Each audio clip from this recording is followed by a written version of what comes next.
Bonjour, hola, and hello, everybody. You are listening to Worldwide Tea. It is the International Drag Race podcast where we celebrate and educate and dissect and criticize and celebrate everything related to the international seasons of RuPaul's Drag Race. I am Evan Sawdey from Pop Matters.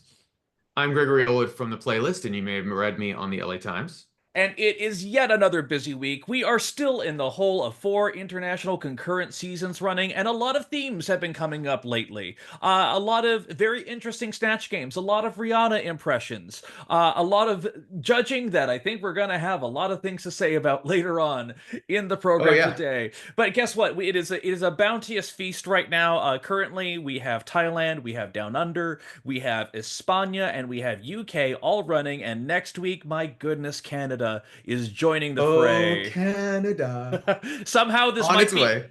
this might be the only time we have 5 seasons running concurrently. Maybe we'll get to a point where we have 6. But hey, we'll take what we can get for the time being. You know what? If there's 6 seasons, you and I are very happy because that means Italia, Germany, or other seasons we like have come back into the mix. That's the only way it could happen. The only other way it would happen is if the US is too, but we're not going to cover US. Wink, Wink, wink, wink. nudge, nudge. So, Right. that would be a good sign. But yes, we will for at least actually for 2 weeks because this upcoming week with Hispania will be the reunion, and then the next week is the finale. So we'll for 2 weeks we will have 5, and then we will go back to 4, and then UK will end like literally the week after, I think. Right. Yeah, so we're heading towards a time when we will not have. I think maybe at one point we might even have only 2 international seasons to Yeah. talk about. But either way, here's the thing to know: if you're listening to this, know when we talk about them in this House of Love, we believe that all drag is valid and no queen ever deserves online hate, and that we are American entertainment journalists, and we may not get every cultural reference, but we do appreciate corrections. And most importantly, there are some truly great queens who simply aren't good at Drag Race, and we celebrate them all the same. That's the whole point of this show. And listen, we have a lot to get into this week. I say we just dive right in with our Yep. recaps, our thoughts, and our opinions. Greg, where are we heading to first? So in theory, we would go to España first, Right. but this week, both España and Drag Race UK did makeover Mm-hmm. episodes, and I sort of feel like we need to give the love that people are just going overboard for this episode of Drag Race UK. We should go with that one first because if you, I have had friends tell me they cried watching this episode. I've seen that as well.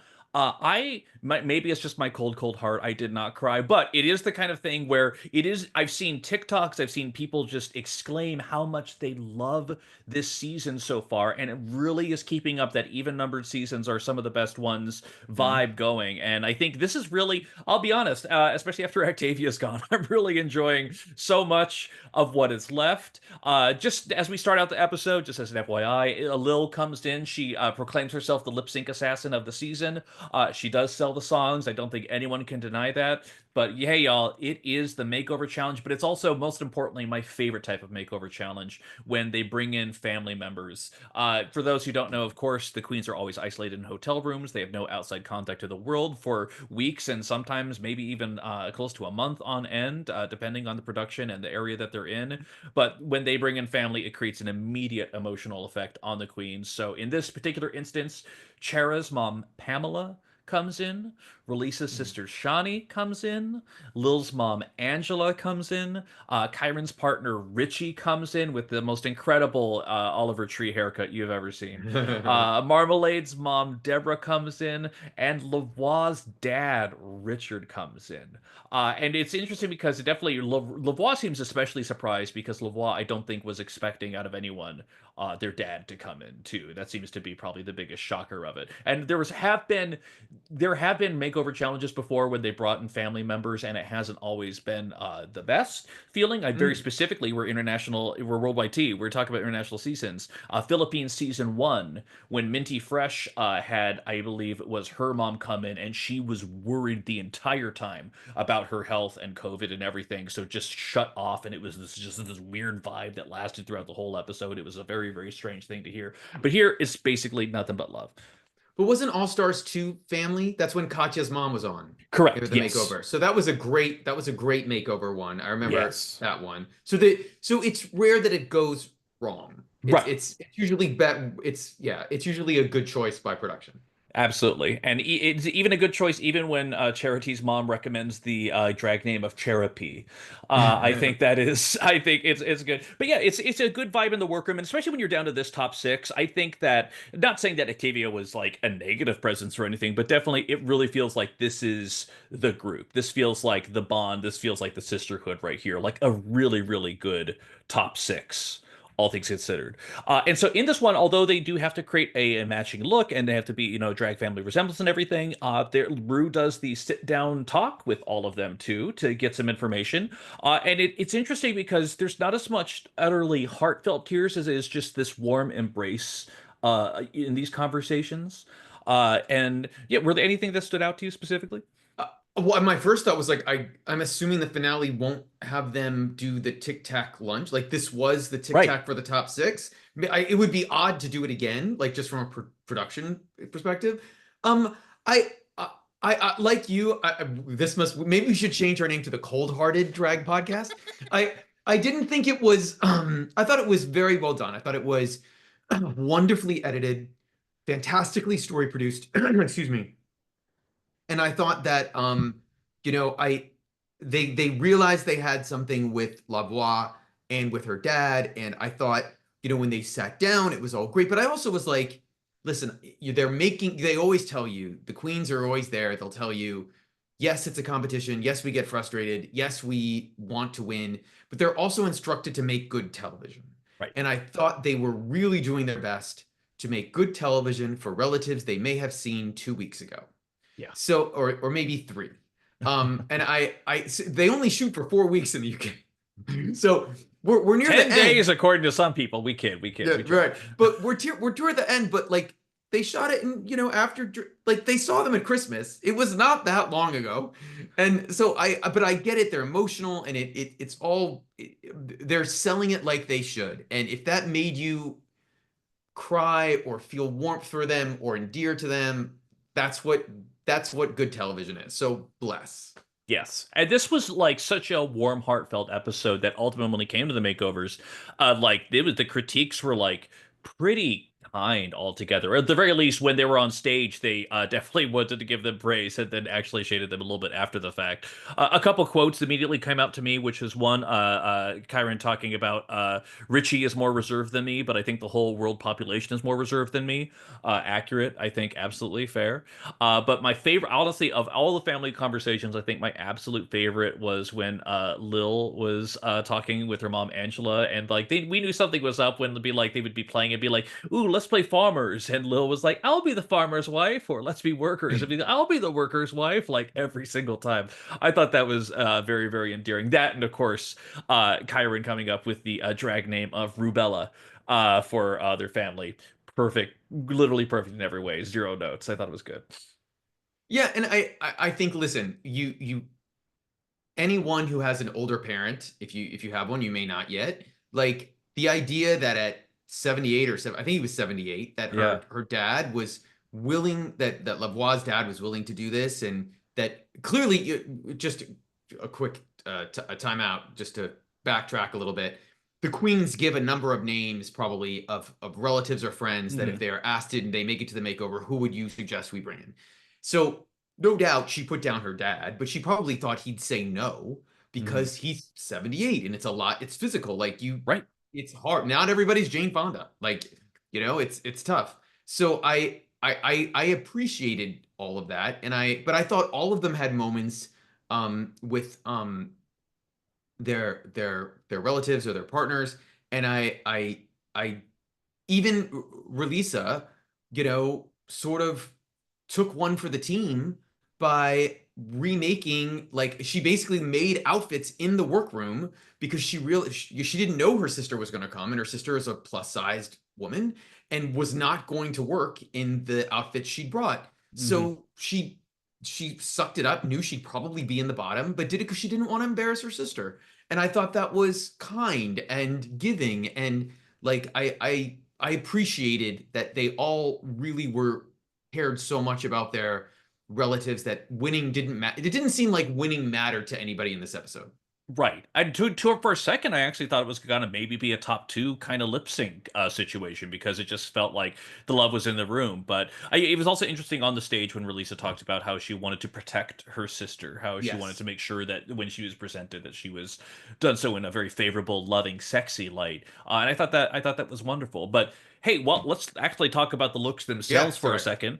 Lavoie and Voila. And again, like as much as, Lavoie may not be everyone's cup of tea, Voila, chef's kiss, great name, absolutely. They had a red showgirl look. It was fine. It was It fine. was not winning, It but was it not, didn't matter. yeah, It didn't matter because he's 78. He went for it, he and I really give him did. 100% credit. And it was charming and endearing, and that's all that mattered to anyone on the panel. Absolutely. That's all they could talk about. They thought it was just Yeah. one of the biggest breakthroughs there. And it was lovely to see. Marmalade, when she came out with Just Jam, it was this plaid color matching thing. And it was the kind of thing where I think about it was almost like her Lady Di look from the previous week. It was clean. It was sleek. I love the Oh, different tones of makeup on both of them. Yes. no, I'm so sorry. I forgot LeBlanc didn't win. It just felt like she won because, Well, yeah, it feels yes. like she's Sorry. winning with Keep the going. But narrative. yes, Marmalade's outfit, which I thought, Yes. by the way, was very good. You were going to say Marmalade's partner, mom's name. Or it was It, just Jam. Yeah, just jam. Yeah. Yes, just jam, and they had the red and the jam colored blush on there. I think it was just a lovely effect. I still I didn't was think un. it, I didn't think they won though. Like I thought it was good, but I didn't think they We'll won. get into that in a second. We then of course had a Charity and Mama T. And they had it was a basically red and pink bow outfit. It was a very harsh contour on the mom. The mug was acceptable at best. It was Charity is not the makeup goddess, and I think it kind of showed. It was a perfectly you're going to be in the bottom look. I did see some fans who were upset who didn't think she was in the bottom, but I was like, this look is. I mean, you could argue that Lavoie could have been. I mean, there's only 6 of them left. Like Right. you could have argued that Lavoie should have been in the bottom, but on the other hand, like how? Like Hmm. I I thought it was a dress that you could tarp. It was a tarp dress that you Basically, could because put on it was ready anyone for with a any body bow. It size. was Yeah. ready for any body type. And I just felt comparatively, she was always going to be in the bottom, no matter what she did with the makeup with her mom. Yeah, I think about Gigi Good in season 12 of US Drag Race when on the makeover challenge it was this black and white like very fur draped spot and it was just like the dress is ready to go, toss it on, you're good. It just felt Yeah. like okay, that's a safe choice. It just didn't feel like embellished in the way that some of the other queens were doing. Similarly, the hey, let's do the Kyron dress like a woman challenge. Oh, not able to do it this week as her and Rubella come out as garbage monsters I with a loved bit it. with a big baby between them. It 1000% gave me Crystal Method vibes. Similarly, from her season 12 Yeah. makeover when she did the Bert and Ernie thing, it was wild. Their hands were sticking out of the garbage cans. Like it was messy in the best possible way. Absolutely. I didn't think it was messy. I thought it was wonderfully crafted. I Oh thought the yeah, details were absolutely incredible. It was smart. Yes, the in theory the garbage can works for anybody. Actually, it doesn't, to be honest. yeah. If she It had was been a given slim someone who was can. like super tall, it would not have worked. Right, And I just thought it was the easy, like, oh, this is the win, like this is right. so easy, the winner. And I did not understand why they didn't win. I get it, they wanted to give. Anyway, we'll talk about that later, but Yeah. I was just whatever. And again, it's the kind of thing where when we talk about these runways, even on makeover challenges, sometimes you just want that wow factor that, like, wow, they really surprised me. And you've seen that in other seasons too, where sometimes even queens that I'm not rooting for, they're like, ah, god damn it, they knocked it out of the park. Like, it's just one of the things where sometimes it's so obvious. And of all the queens here, like, I really enjoyed Marmalade and Just Jam. I thought it was clean, sleek, effective. It gave family resemblance. But when Kyron came out there, that was the wow factor I got. And it was really the only one that I Yep. got this episode, if I'm being fully fair. Because then we had Relisa on Lisa. It was a very simple outfit. I personally, it was the kind of thing where I thought it was effective. It was just simple, and the judges, I think, kind of clocked it on that, which is understandable. Well, she made it in the workroom in Right, like 24 like you hours. can't. Like again, she knew exactly what was going to happen. She knew she was going to be in the bottom. There was no way she could save it. And I thought she took it like I feel like as the season has gone on, Relisa, it's not that Relisa doesn't care about winning, but Relisa realizes the show's a platform for her. She's not expecting to win, and that's okay. And she knows she's a star. And I just felt like also in this Hmm. episode, she's like, I'll get to the top four. It's fine. Like she wasn't worried, and that was Yeah. okay. Right. I think it's almost like I think it was maybe about 2 episodes ago where she just kind of realized her part in the narrative. She kind of had the meta Yes. overview of it because I think sometimes you see it too. There are the queens that like really go into it and like this is a competition. They don't understand favoritism. They think my talent and charisma by itself is going to be that there. They don't understand storylines, television production, and to their credit, even though sometimes it hurts their reputation, sometimes they're queens who are like, I'm getting a villain at it and I'm just going to lean into it. And truth be told, our makeover companion, Espana, La Coco, it doesn't matter how good she's doing, she will find a way to get the villain cut at some point, one point or another, and we love her for that. But then all that leaves for us here in the UK is Lil and Lola. They basically it was a showgirl look, and I wish it wasn't just a panty. It was certainly there. It was fine. I actually liked it. I thought it worked very well, and I loved the details she put in with the fake tattoos on Yeah. her other Actually, person. the way the mom wore the fake tattoos, that was one of my Yeah. favorite parts because it low key, it kind of looked like she genuinely had them. It was very I well actually like until implemented. they Yeah. talked about it in the workroom, I was like, oh, her mom has tattoos too. Like I didn't even because you couldn't see that much detail from the runway, like whether, I was like, oh, okay, it's a family, this is her family. They all love Yeah. tattoos. But I thought it was actually one of a rare time. I didn't feel like that Lil had sort of given this look before. Yeah. And I was like, oh, I like this on you. Like this sort of works. I And get it, the panty thing, but I thought I was like the second it came out, I was like safe, high right. safe.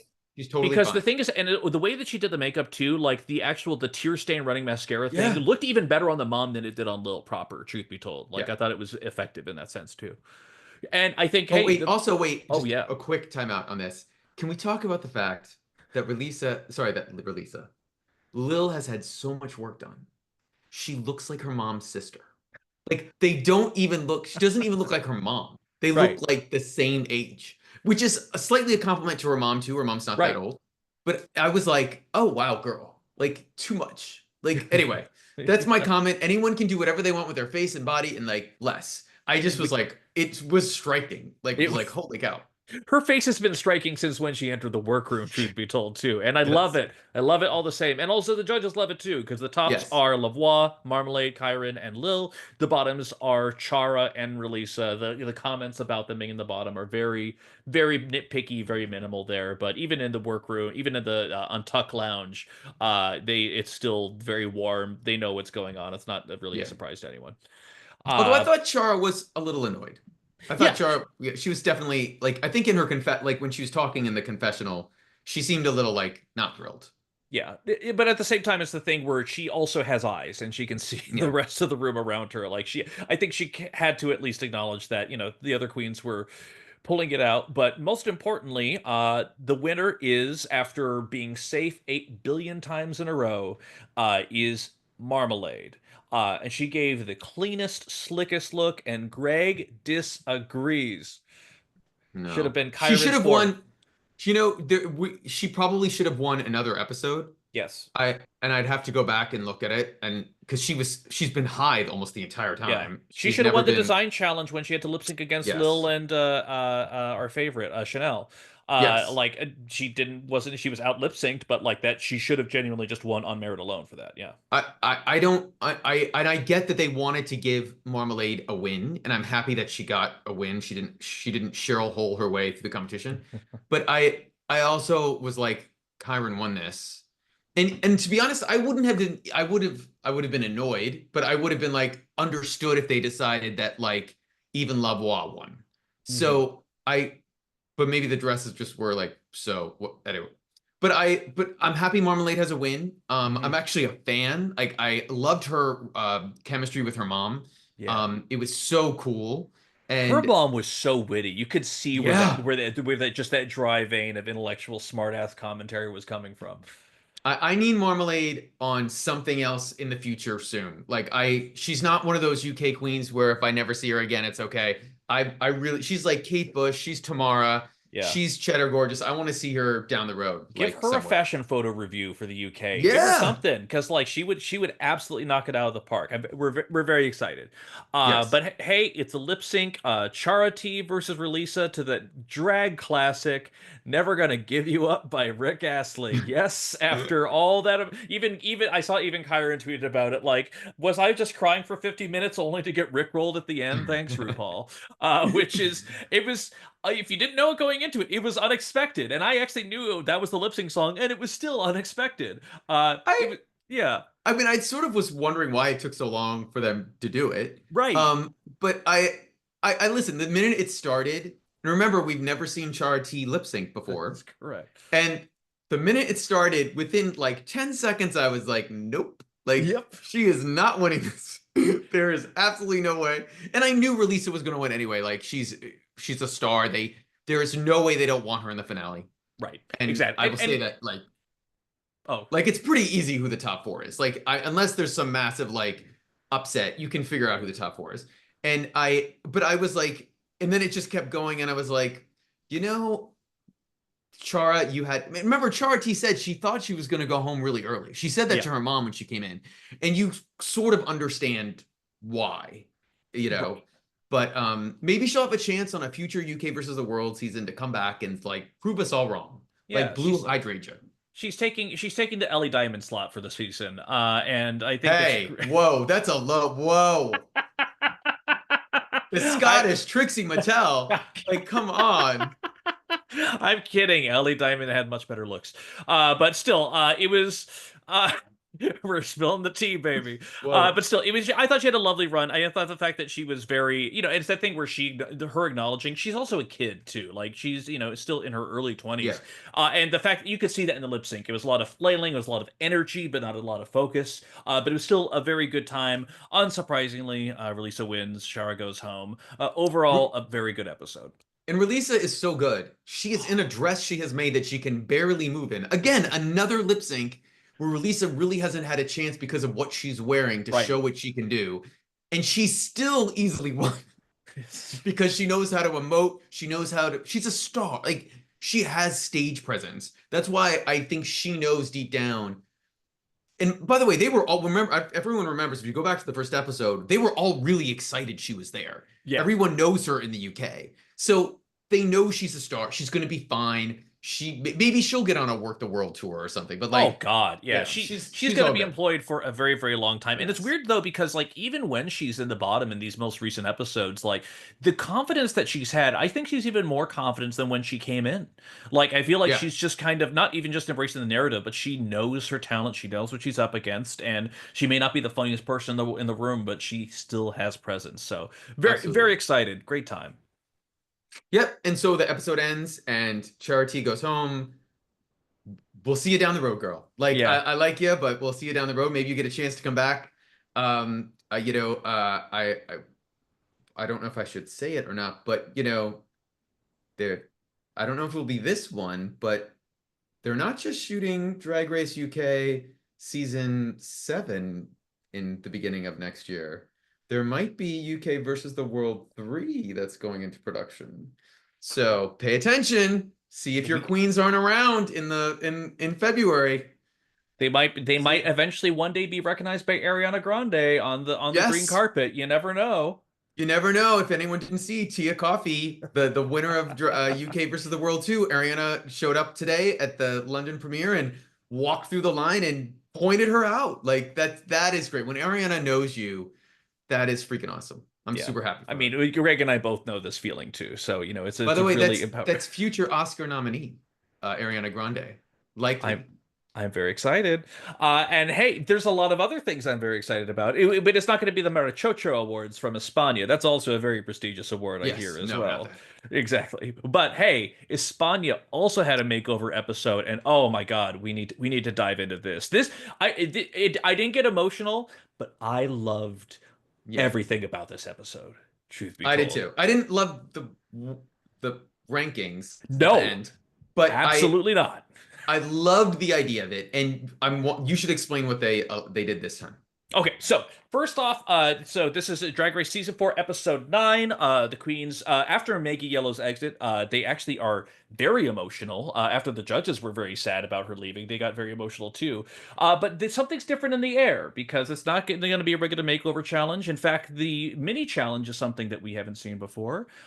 It's trivia questions with exploding titties, which is certainly a sight for the eyes, let me tell you. It was, and to be honest, I feel like we haven't done our research. Is this? I felt like, wait, this was a branded game they were doing in as the mini challenge. Like there was a logo. I Yeah, feel like yeah. I have been a bad journalist by not seeing if this was real, but it felt like it was a real game that had Right. sponsored or like was part Because of the it. graphics on the screen were the same as the ones that they Yep. had on the board, like it was all ready to go. So either they had some graphic planning way out in advance, or it truly was a hot patiti a trivia masterpiece. And it was also interesting too, because all the rapid fire questions were what year were these numerous queer landmarks passed within Spanish history. Yes. And so a lot of queens get eliminated very early on, and our mini challenge winner is Vampirasian. It was fun. It was simple. It was fun. It was silly. Fine. Yeah, still a lot of good history. I do like seeing Mariana Stars try and name years and keep getting it over and under wrong. That was delightful, but it was still a good time. But then, as they talk about history, especially queer history, they then do my favorite thing that may have ever happened in the franchise. I don't know if that's true. It's really close though. They do a makeover challenge, but they bring in some legendary queens. The whole category is legendary. And they bring in queens who have been doing it since the 70s, since the 80s, Mm. since the 90s. And they are just older, they are iconic, and a lot of the queens know who they are. A lot of them have been following them on social. They bring in La Ocha, they bring in La Patrick, they bring in Dolly Drag, who I feel like they've even mentioned on the show before. Hmm. They bring in Manuel Dago, and they give in Sergio Santasa. And it is lovely. They are excited to be there, and it's also kind of interesting too because Vampy has the power of the getting to assign them. She doesn't do anything shady. Like it's pretty obvious who should be matched up with who. Like they make a pretty as soon as that green you see that green wig on La Ocha, it's like yes, you are going to be paired up with La Nina. Rest assured. So La Ocha goes with La Nina, La Patrick goes with Chloe, Dolly Drag goes with Mariana, and Manuel Dalgo goes with La Coco. Sergio goes with Vampy. Uh, Man, I cannot say. Oh, and for the record, per your question too, it's not just that they're doing a challenge to do a drag makeover, bring them into their family. No, the contestants are the drag daughters, and they are Yes. entering the family of the. They're going to be these mothers that are coming, these legendaries. They're the mothers, they're the daughters, and they have to enter their family. So it's a twist on the challenge that we normally get, but it's pretty much amazing because every single one of them when they have their sit down with them are just they're ingesting every detail of their life story, and it's just such a heartwarming thing to see. I have some notes down, but before I jump into Yes, that, please. was anything that jumped out to Well, you? obviously, I would tell anyone if you want to understand the power of the international drag franchises is just that you have on Spanish television or recorded for posterity. Who is the queen who was with La Nina again? La Ocha. La Ocha talking about in the 70s being arrested for being gay and like being rounded up by the police and like sharing this like on film like for posterity and about what it was like then during the fascist time of Franco like to be gay is I don't know if people understand the context of how rare this is. And so I was that was like amazing. And I don't know if Lanidia didn't really know parts of this story. She's not that young. Like so she Right. she might have known some of it, but she actually did the right thing. She listened and embraced this incredible story. She made great television and helped the audience listen to what this queer elder who has experienced hardship and sacrifice like none of them have in that room. Well, outside of that queen's peers, like Mhm. that was incredible to me. That's why it was such a great episode. Yeah. And they really took time with every single one of them to really get into a story. Manuel Dalgo, when working with Coco, shows off the dress that she's wearing because they also all brought in a dress that the queens Yeah. then have to make their own iteration of it for to enter the drag family as well. And the one that Manuel Dalgo brings out is actually a dress that was owned by Shirley Bassey herself.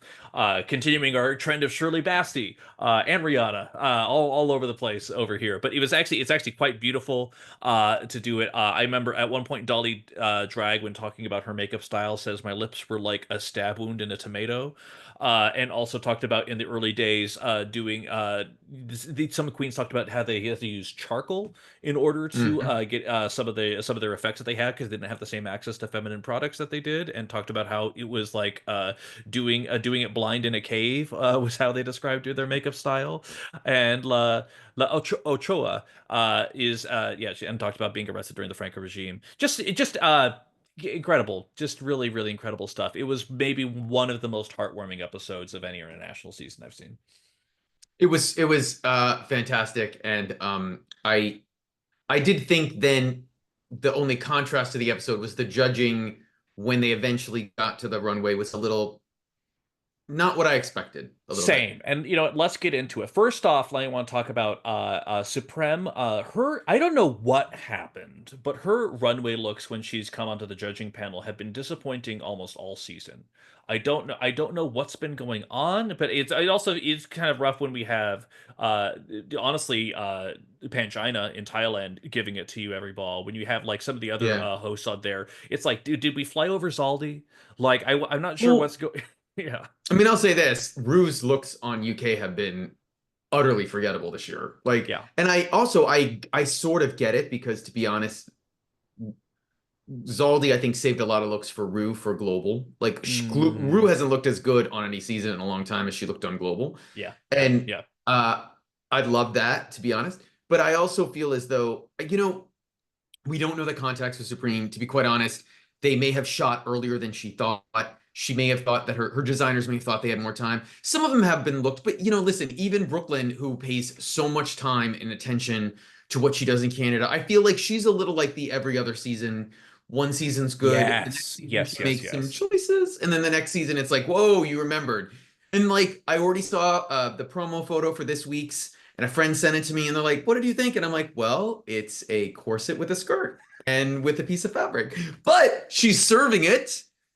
My skinny Ozempic sister, and she looks great. But I also was like, okay, like I give Supreme a pass. I do feel like a couple of them have been good. I do also feel like this season though Supreme has been in her, as Rue has been prone to do, her short era, like her Yeah. skirt era. Showing lots of leg this Like season. Yeah. my And guess is the next season she'll be better. yeah. My guess. I mean, and it's like they're not immune to feedback. They certainly see with the tweets, and if they certainly have things to say, they know to reach out to worldwidetpodcast@gmail.com. Rest And assured. but by the way, we should also say Mama Pao has been through this first season versus second Mm-hmm. season, and then she brought it back. Third season was great. The Oh, only the only queen who's always been consistently amazing is my girl Nikki Doll. I France mean, every yeah. brings it I every mean, ball, listen, brings it every. we haven't talked about it. I just want to say one thing is that when the choice of Nikki Doll was announced as the host of Drag Race France, I was a little iffy. And then I genuinely was. I didn't know as much Yeah. about her. I only really knew her through the show itself. But on the very first episode, when your goddamn guest judge is Jean Paul Gaultier as your guest judge, and you hold your own, she impressed me Oh, on the out the gate. I'm like, oh. She actually has this. Like it was, and then she's involved. She's become so much more confident. Great. We could have a whole podcast talking about just listen, the host. He's listen, interviewed most of them. listeners, listeners. When you listen to us 7 months from now, when the next France season comes out, I will be in. What's the word? I will be incorrigible. You will hate me. I will love In, everything. I will. It will be the best. No other season will be as good as it. You will be like, send him to France, get him off this podcast. Like, trust me. yeah. By the way, Nikki Doll, worldwidetpodcast@gmail.com. Please. If you got an idea, if you want to swing by, if you give us your Yeah. thoughts about Supreme. Anyways, so that being said, let's dive into the looks themselves. So let's go into La Nina and La Ocha. It was a punk look. It was weird because La Ocha came in with kind of this short dress and kind of this like almost a little bit more red hair punk look, and La Nina for something that she made in the goddamn workroom. God So good. damn. She knocked it out of the park. She was in the bottom for a design challenge early on in the season, Hmm. and she just it felt like an expansion on the dress because she didn't it she had so much there was some tulle on there. She's had higher boots. It was a different look, but it was so clearly the same look. The most perfect pink wig. Like I don't know how she made it. Like it was, but she described to the confessionals that like even though she's not a sewer, she's like I knew exactly what I wanted to do the second that I saw that, and it absolutely shows. It just blew me away. Ate it up instantly. Absolutely. I thought she looked great. I was super impressed. Yeah. So LaPatrick and Chloe, from the onset, Chloe said that she wasn't ready for the I don't want to say psychedelic, no, but it was like this beautifully colorful patchwork iteration of a flamenco dress. And Chloe says she has nothing to do with flamenco, and which is, kind of makes sense given her Fred Flintstone style dragged up confessional look. But she then basically she comes in with this pink ruffled one piece that has the big old boobs bouncing out of it and a couple patches of kind of the colorful fabric around. Hmm. I will say my notes, I'm just going to read my notes because I read it before I saw any of the critiques, was I say it's fun, but I don't know if it hit the brief. If the crazy pattern was more embellished instead of just a couple spots over the pink one piece, I think I would have enjoyed it more. But that was my initial take on it when I saw it on the runway. I actually thought it was I I have I have not been impressed with Chloe most of the season. Like I think she's a fun like talking head and she's been Hmm. some good in the comedy challenge and acting challenges. But like this was the most fun outfit she's done. Like I thought it was the best thing she's done this season. And I actually thought it worked perfectly with the queen she was with. And I Yes. thought that's why I thought it sort of worked, but it would let her be a little bit of her and or her personality. And I thought that was why it was great. Yeah, exactly. I think, and it was very much the judges throughout the whole time talk about the connection. Also, by the way, the judging this episode, it was kind of about the outlooks, but it was mainly all the judges talking to the old queens, just like I remember Yep. you when I saw you this, you inspired me to do it. It was such a just a beautiful praise fest. It really was great. Listen, if you ever think, oh, the Javis are going to get so busy, because they're, by the way, the Javis, I don't know if people understand this, are super in demand in Spain. They like make some of the biggest television shows there on it from a directing and producing aspect. But if anyone ever thinks like, oh, they'll get too busy, they won't be able to do Drag Race España. No, no, no, no. Like Javi telling that story of him being like a young kid, like in film school, going to see, I think Dolly, like Yeah. I think it was Dolly, and how much that meant to him as a community every week that he would go to the bar to see the drag. No, no, this is in their blood. They will never leave this. So if you don't like their judging, too bad. They're always going to be there. And they actually make their presence brings the show up culturally in Spain. Like they are, listen, they're not Pedro Almodovar, but they're like, if there's a ring underneath, They're like kind they're of in, getting there though. They have series, they have movies. They're yeah. building up quite a reputation, and also most importantly, a queer video Yes. filmography as well, which is I think part of their appeal. They In listen, this is I'm sorry, I didn't want Yeah, to, yeah, but yeah. they are so busy. There are American companies that want to work with them and they can't say yes because they're too busy. They're booked out too much. That's how popular they are there. Anyway, Yeah. we should continue. Well, and the only other thing I want to say, this is kind of more of an endpoint of the entire episode, is that this season of Hispania especially, when you think about when they surprised our beloved Unalocking with an entire Night of a Thousand Yes. Unalockings runway, and when you think about this episode, I truly Yeah. think that as creative as the producers can be, I think sometimes Drag Race is at its best when it's reverent to the craft. And I think Yes. it's sometimes at its worst when it goes so far off field. Like, listen, there was a lot of good episodes of Global All Star. We recapped a lot of them there, but the Yeah. Jurassic Booby episode, when you start getting like way far out the pasture there, I think that's when it starts to lose it. Things like this that really bring it back and tie it into the history are, I think, where the heart of the show lies, and that's why I've been Yeah. enjoying this season as much as I have. Which also is why they need better story producers on Global All Stars for season two. Wink, wink. And Wink, so wink. Dolly Drag and Mariana, they come out with this kind of this ruffled dress thing. It's weird because the spoiler alert, the judges do not like it. And when I look at it, yes, it is actually rather plain and simple. But when they initially hit the stage, especially with the wig and the mug, I was like, I get it. Like I thought it kind of worked. It was a much more basic outfit than the others, but there was still a bit of a charm to it. Although the narrative they were trying to tell on stage of handing over the diploma, you graduated drag university or whatever, that seemed to get lost on the judges a little bit. Wait, this is Mariana, right? Yeah. Oh yeah, they wanted to go home. Like it was like I was I mean it was like yes, it's time for the Muppet to go home. Like that's Yes. basically yes. What But do no, I you mean mean? yeah.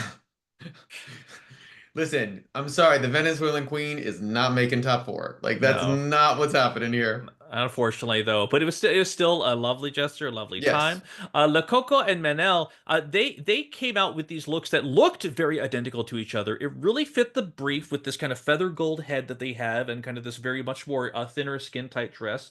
It wasn't particularly interesting to me, just from a purely Yeah. outfit perspective. Like, but it fit the brief. I thought Le Coco did the assignment. I thought she was safe. I didn't understand why she was in the bottom. I agree. I really agree. And then, last but not least, we have Sergio and Vampy.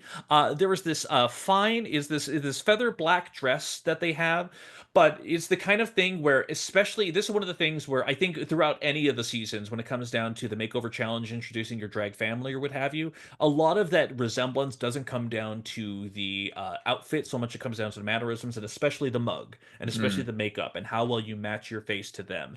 And I didn't get anything out of Sergio and Vampy. I didn't get any family resemblance from their looks at I all. It thought was Vampy was in the bottom. I I was shook. thought so too. And I actually, I think my husband said at the time, like, I don't get family. It's just two girls at the same party. And that's really like, oh, we wore the same dress. That's really what it felt like more than anything Yeah. else. But either way, they get out to the runway. Actually, they do a brief celebration song to Liberté by LTT, which, of course, La Ocha talked about that she recorded the original version of it before did it. Like, and it was this wonderful story. So I kind of loved how that tied together. Good Yeah. story production Good story. over there, Espana.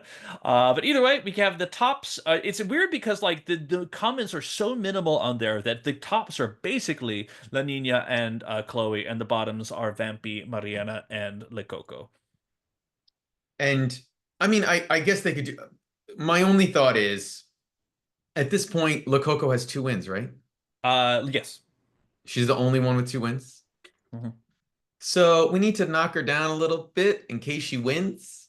And I felt like that's what this was. This was very Bob season 8. Mhm. You sort of like become the front runner. You've sort of dominated the competition.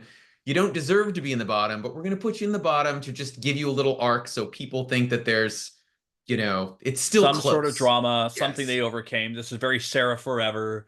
Yeah. This is very, like, hey, they got to do something at some point there. But and in the workroom, like they talk about how they're not sure what's going on. Like it could go any particular way. And I'll be honest, I was a little surprised that they gave the win to Chloe V2. Personally, it might be my bias a little bit. I'll say that right there, but I really thought it was La Nina's to lose outright. And La Nina really didn't seem to care in the confessional. She's like, if my girl wins so that she's up there with me, great. Like she was fine with it no matter what happened. But yeah. I thought it could have gone either way. I again liked Chloe's look more than you, and Chloe didn't Mhm. have a win. Right. And Throughout the Lena La entire Nina season. does has one win One already. win, yeah. And I don't think they wanted her to have two. Because then they would put her on even keel as Yes. Coco. And yes. Also La Nina and they probably made the right choice because La Nina is at least online appears to be, at least with the Spanish language fans, a fan favorite. And Yes. she's clearly one of the best performers. Because we've seen her lip sync a ton, and she's a star, and I think they probably made the right choice because if they're really not going to crown her, they're going to have another controversy on their hands if they have two queens with two wins and they give it to Lococo, who I like, but Yes. is a little curt and Mhm. might is a little violent, and that doesn't always go over well. But either way, it is still a wonderful win. Actually, before we do that, I forgot to mention this episode featured, if I'm being fully honest here, and again, call me the cold-hearted bitch if you so desire, worldwidetpodcast at gmail.com. Yeah. But the what would you say to little blank and blank is maybe my least favorite segment in the entirety of the Drag Race franchise. It is so wonkishly sentimental. It is Yeah. so like overly tear jerking. It's the one that I tune out for the most. It was still lovely. I do like seeing the photos of them when they're super young because you just see kind of the change they've gone through. But that's it is, yeah, it happened.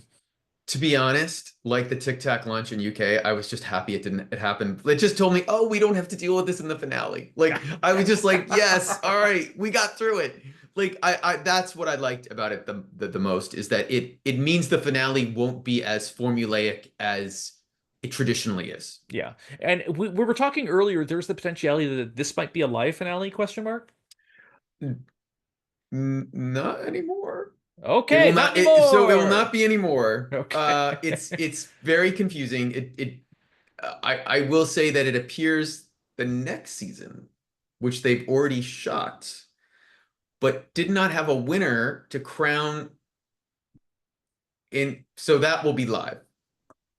Got it. Season 5. Got it. Okay, Season great. 5. And season 5 might be coming way quicker than you think. This might be a Oh, short reign for this winner. okay. Listen, I'm not mad about it. Give me more analoguing on Yeah. my television. It's a very Yes, simple more ask, interlocking. truly.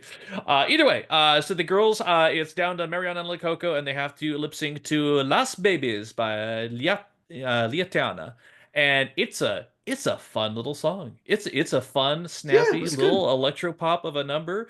And it's they low key, I'll be honest too, even though it was very obvious that the production was kind of pushing Mariana out. Both girls gave it. They really gave it a go.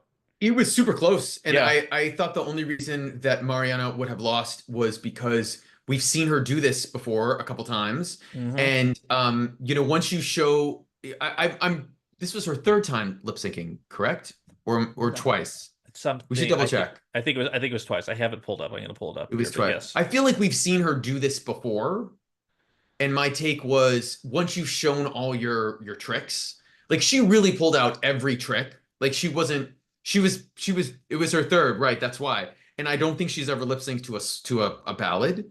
So I felt like, oh, we've seen this. So it made it easier that when so Lococo was doing something slightly different and she really thought it out more. She was a slightly more seasoned in how Hmm. she performs than Mariana. And I was like, oh, Lococo's gonna win.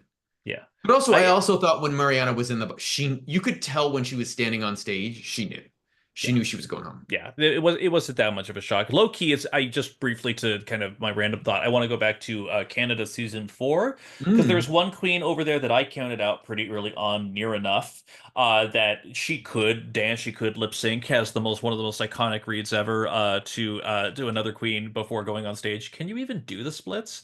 And then actually went into a lip sync Lollapalooza SmackDown format, did like 3 lip syncs in a row, and showed no repetition of her moves the entire Yep. time, like did a new thing every time. I'm like, oh wait, you're fucking great. And low Yeah. key, if I'm being honest, La Nina's kind of given that every lip sync she's done has been to the song, its own unique weird thing. So listen, not everyone can do 8 different lip syncs in a row. They can't all be that assassin, but Mariana gave it a go, and I think she still had a great run. Listen, good example of that is I can't was it season 15 when they wanted to send Jax home in the lip Yes. sync SmackDown SmackDown. and Jax kept doing too much of the same thing and it was Yeah. still great and you would as individually you're like, "Oh wait, you won this lip sync, but no, you did this already." That it made them easy to send them home. Yeah. Although I remember the Queen saying that from that season that they were shocked. They thought Jax was going to Yeah. stay, but whatever. One But that's a even, good example even when you show your work. It's the opposite of near enough. The exactly. opposite. And in the work and in the confessional, I remember Jax even saying, "I'm getting tired of fake smiling" at one point too, which is like, you know what, girl, I get Mm. it. But hey, we're heading into the finale, and it is hashtag Team Lococo, Team Vampirasian, Team La Nina, Team Chloe. It's interesting. They did post like, "Hey, which team are you a part of?" on the Drag Race España Twitter, but they didn't do the individual post, so people can't retweet and like about it. So But it's two I'll go weeks ahead. away. It's two So weeks I'm away. thinking that they'll do more of that after the reunion. So the reunion is next week. They will Spain traditionally announces their Miss Congeniality, and they also have the look winner. Mhm. The isn't it the queen who's like who had the best look? They always have a there's a separate other Yeah, award. some seasons have done that more than others, and I think yeah, I think there is one. But Something. Yeah. I would expect that they will do it then. But Yes. what team are you, Evan? Well, it's interesting. So I posted under that official tweet, I did a poll on Twitter. I had been like, "Hey, since I see a bunch of things in the comments, where are people leaning? What are they trending on here?" Unsurprisingly, I am Team La Nina. But if you look at the polls from the thing I posted on Twitter the other day and is now closed, she is third in the votes. What do you think Who's the four? 1 through 4 ranking is? I think first is Chloe.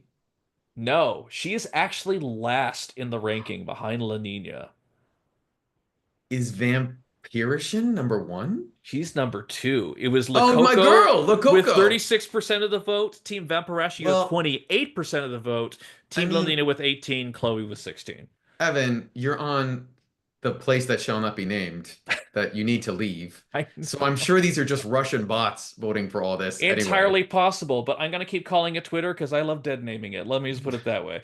But either way, the one thing that Blue was kind Sky. of Blue Follow me on Sky. Blue Sky. Follow me on Blue Sky. We'll throw the links on We'll there put too. those Follow in. your queens on there. Queens, if you're listening, go on Blue Sky. It's actually great, low key. I've Yeah. been there for a year, but now that people are actually on it, it's even better. But And I there will are a bunch say, of queens there too. Sorry, go ahead. oh, good, yes, let's follow them. The other thing I want to say is the we talked about this. Lakoko is the only queen to have 2 wins this entire season. And I looked it up because there has to be a record on here, and it's actually true. With 8 different challenge winners, season 4 of Espana is now tied with US season 5 for the most challenge winners in a single season. Oh, wow. So, however, season 4 this season has a higher percentage of challenge winners. 75% of its contestants have won a maxi challenge, compared to the US season where it was 57%. And that's just due to the pure numbers of casting. But, like, that's 8 different challenge winners. It is a brand new record. It is tied with it. It is fantastic. It's so weird. I always thought I don't have in front of me, don't have to look at. I always thought Roxy won the most and that Jinx won. I always thought Roxy won 3, Jinx won 2, I but think maybe that's they all right. won. Oh, okay. But they still, because they had more episodes, there were more winners. They Yeah, had and they just had multi-winners. more queens altogether. Yes, of course. Yes. All Yeah. right. That's why it makes more sense. Right. Yes. Listen, when you listen to this on either Spotify or newly on Apple Podcast, I will That's right. this part out, but I will just double check just to see who won what. Love you, penetration. I don't think you won or not. Yes, it was Jinx won 2. Actually, it was everyone won 2. Jinx, Roxy, and Alaska all won 2 maxi challenges on their season. And Coco won 1, and And then a almost bunch of them won. yeah, that it was like Coco and it was Ivy Winters and it was Yep. Alyssa and yeah, it was people all over the place. That's Anyways, why it's considered one of the, to be honest, by the way, that is a great formula for a great season because season 5 is considered one of the best seasons of all time. And people now love this season of España where there hasn't been a winner from episode 2 and it's been very spread out. And I think that's a sign when you have a cast that can win that many and still keep it competitive at the end. But I don't know if it's really competitive at the end, but we'll see. Anything can yeah, happen. I anything can don't know. No happen. one knows who's winning. Yeah, actually, and I just remembered a fun fact just by looking this up just now. Lanisha Sparks won a maxi challenge.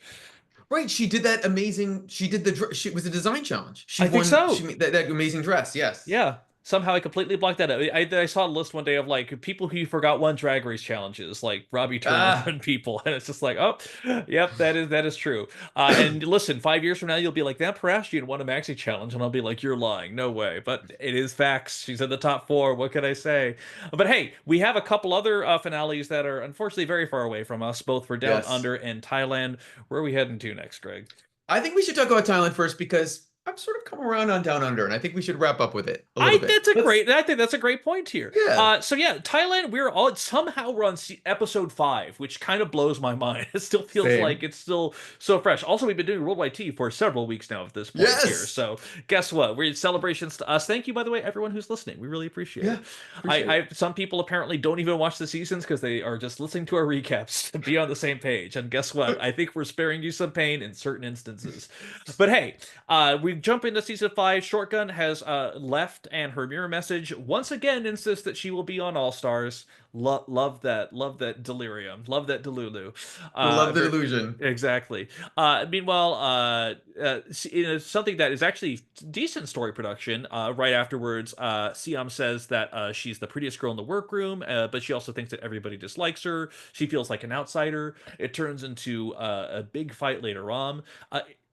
Go ahead. We could talk about this. It was weird We because could in the edit she was kind of giving me Mick Chanel vibes, but I don't feel like that's who she is. no, again, we've talked about this over the past couple of weeks. Right. It's so obvious that that they don't trust her. She's not part she because she's based in the US. They refuse to be impressed by her drag, even though her drag is often like much better than some of the other queens who were there. And I felt like there was an insecurity with her, which by the way, they're so dumb. They're never gonna crown a queen who doesn't live in Thailand. Like you have to girls, like get this out of your freaking head. Like just enjoy her while she's here. Like let's see how far she goes. Right. But I think she's a great queen. We'll talk about her runway this week.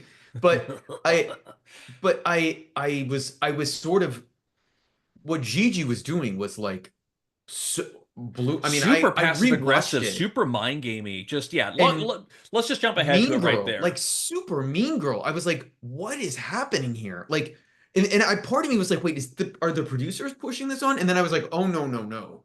This is Gigi. Like she really has this in her head. And I felt, and they're at the table, and Serum, I'm pronouncing her name Siam.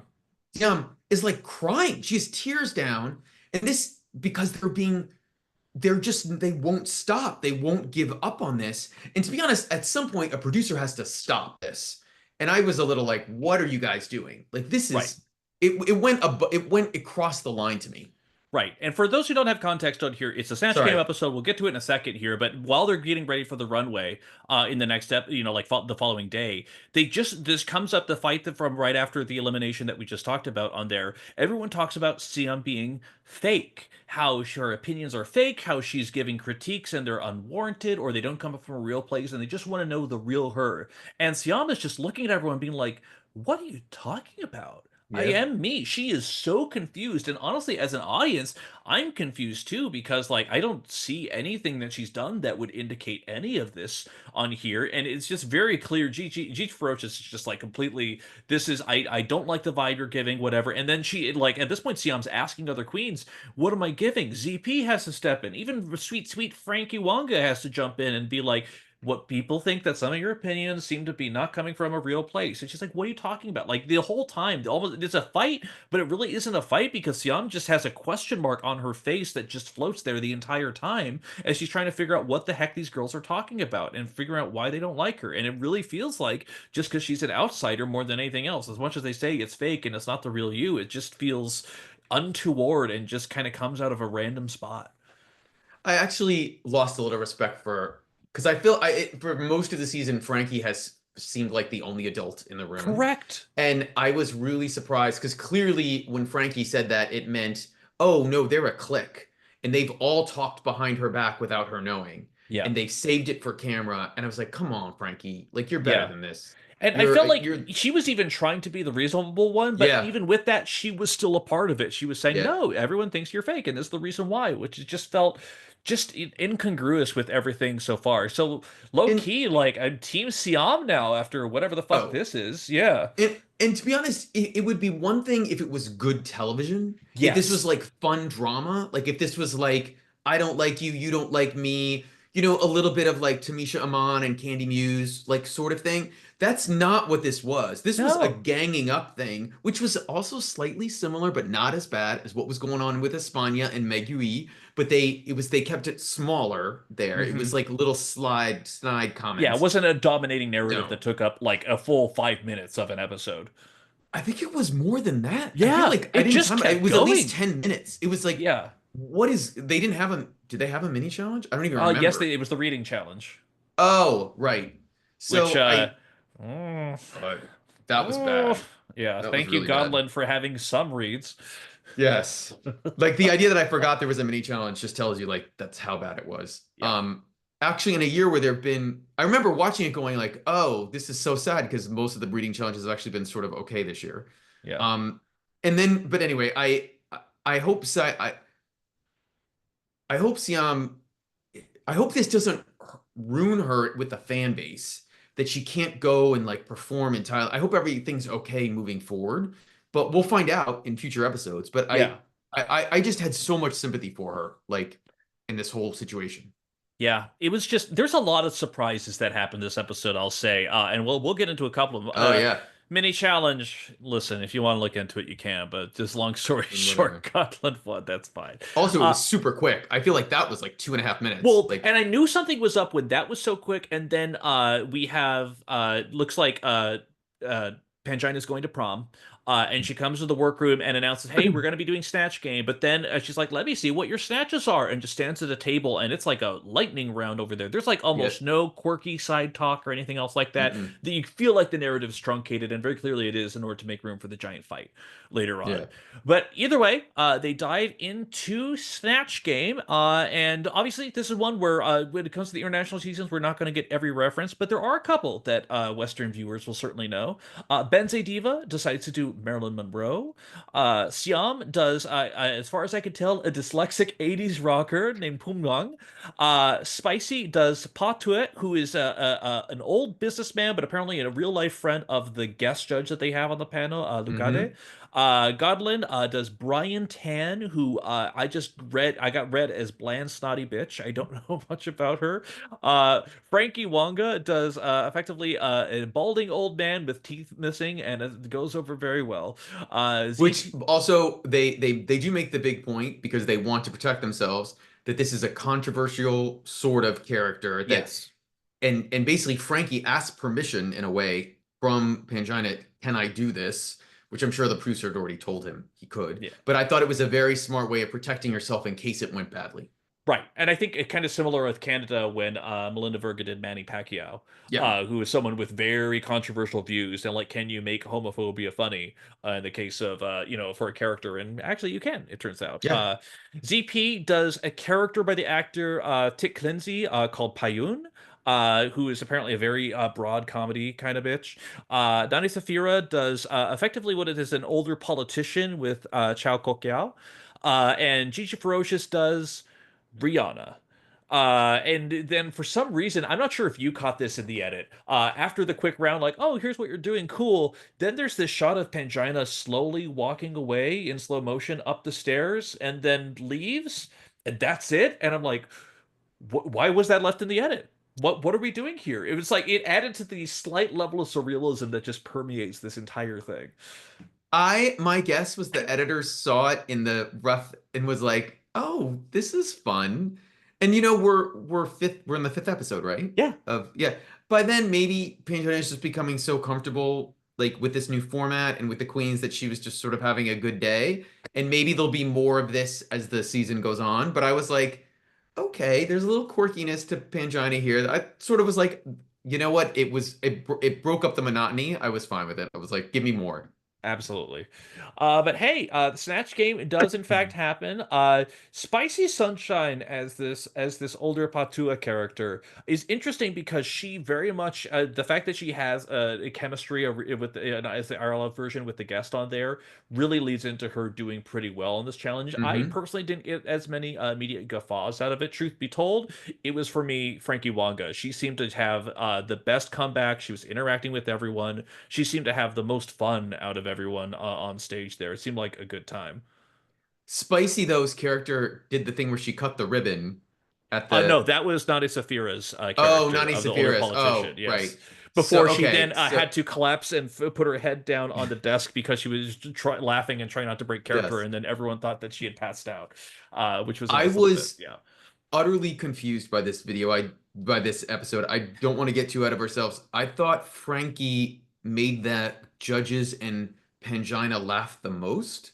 So I was very confused by what eventually happened also with the incredible we'll get but I just didn't understand what was happening. Yeah. It was the thing where, like, we've seen Snatch Games like this. Okay, I think I can tell who did well. I think I can Yeah. tell who didn't do well. Like, it's even if you don't get every cultural reference, you can still get a good vibe, and certainly some jokes will permeate regardless of language. But then when we get down to, first off, before we get to the actual runway itself, we obviously have the fight that happens on there. We get down to the, hey, here's the judges, here's the, cover girl work sequence, and then there's someone on stage that's not Pangina, who Pangina pushes out of the way in order for for her to walk on the runway in this overdrawn white hat look Yeah. with eyes in the hat itself, it's fantastic. It is the thing where, as much as we have been certainly critical of the season, my God, she is actually outdoing herself every episode on these runways. I'm actually very impressed. It was a slight Beyonce reference to a hat that Beyonce did on the Renaissance tour Mm. in more to work with the costume, but I couldn't understand like for like 20 minutes after watching the episode, like why does that look so familiar? And then I was like, oh, it's the Beyonce Fat Albert hat look. Like there's a character from the Fat Albert Right. animated series. Like it's like that, and she probably didn't want it to look that similar, but it's a wink a little bit that they saw that. Absolutely. And certainly way more drag and encrusted, Yes. assuredly. Oh, and Uh, also, by the way, they never got it right with Mama Pow, but they finally figured out how to do and made the best queen win by zooming out. Like it, it took how many episodes of shooting in the Philippines for them to figure this out? they Like if finally anyone's got listened there. as anyone's listened to my previous episodes, was continuously shocked that they would do this thing with Mama Pow where, wait, why is the camera moving? And she's like, just make it static. Like, what's going on? But they finally they brought it for when they shot Thailand right after Philippines with the same crew. The director was like, we're gonna get it, we're gonna get it, and they finally figured out what to do.